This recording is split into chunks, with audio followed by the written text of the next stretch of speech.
Donc au niveau national, tu as pas mal d'expérience aussi. Comment est-ce que tu as vécu cela d'être sélectionné, de pouvoir représenter ton pays? Tu as vécu ça comment? La première fois que j'étais repris, j'avais 21 ans et c'était après justement une saison à Pepinster. J'ai fait une saison correcte, c'est ma première vraie saison et je pensais pas être repris. De base, on était un groupe vraiment élargi de, je pense, 24 joueurs et en fait, on va dire la vraie équipe, eux ils arrivaient petit à petit, donc on était plus des jeunes et tout ça. Et donc chaque fois on jouait des matchs et chaque fois je jouais hyper bien, donc ils enlevaient à chaque fois deux joueurs, ainsi de suite, ainsi de suite, ainsi de suite. Et jusqu'à ce qu'à la fin je me retrouve dans les 12 et que je me dis ah je suis sélectionné, alors qu'il n'y a pas beaucoup de gens qui s'y attendaient. Même moi personnellement je me suis dit ah ouais je vais faire là pour me montrer un peu et engranger de l'expérience. À la fin de ce processus de sélection, j'ai tellement bien joué que l'entraîneur m'a repris et malgré tout ça, malgré mes 21 ans, j'ai quand même beaucoup joué dans les matchs de qualification et ça a été une très belle expérience pour moi de pouvoir représenter mon pays, surtout pour la première fois, pouvoir jouer des matchs en jeu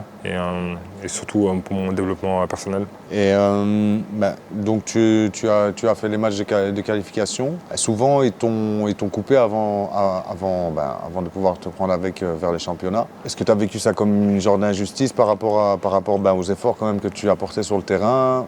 Ou est-ce que tu as vu ça différemment? Comment tu t'es senti un peu?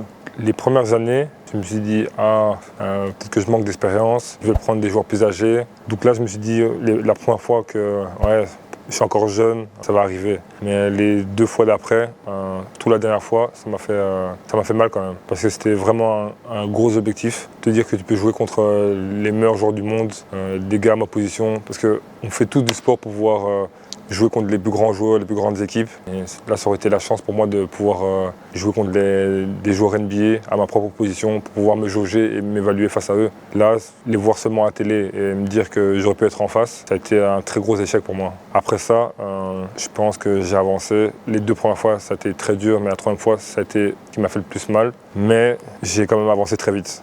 Je me suis dit, ah oui, j'ai une saison à accomplir. Donc plus j'ai d'échecs dans ma carrière et plus je me relève vite. Donc je suis passé à autre chose très vite, même si ça a été très dur à encaisser. Depuis tu as été resélectionné, est-ce que tu as eu facile à accepter que malgré tout ce qui s'était passé, tu as dit que tu as avancé quand même assez facilement, donc est-ce que ça a été facile pour toi de te dire bon voilà ça s'est passé, je laisse tomber, je reprends, ou est-ce que tu as gardé quand même une petite par rancœur, mais quelque chose quand même dans le cœur qui te dit je sais pas trop, est-ce que ça vaut vraiment la peine que je fasse encore ça ou pas? Non, c'est sûr, j'ai toujours de la rancœur envers cette décision, mais vu mon âge maintenant, je ne peux plus avoir ça qui me trotte dans l'esprit. Je me dis, si ça arrive un jour que je puisse jouer l'Euro, je serai content. Si ça n'arrive pas, on continue, ça ne va plus m'affecter autant qu'avant. Et je pense avec l'expérience, ça m'a permis de pouvoir faire la part des choses et de me dire, ok, si ça ne doit pas arriver, c'est pas grave. Peut-être qu'il y a un autre jeune qui mérite peut-être plus, qui a plus faim.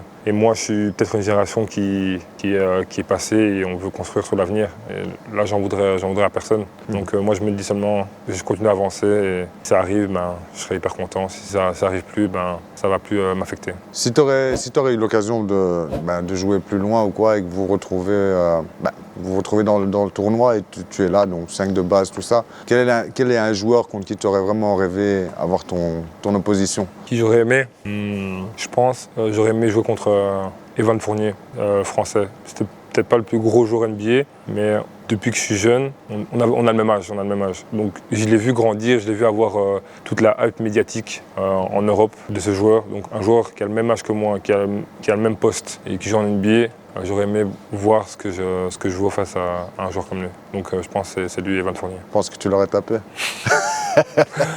On va dire, on a un style de jeu différent. Normal. Ouais, non mais c'est bien. Écoute, en tout cas, je souhaite que cette fois-ci, au moins, tes efforts soient reconnus et que tu puisses en tout cas continuer ça.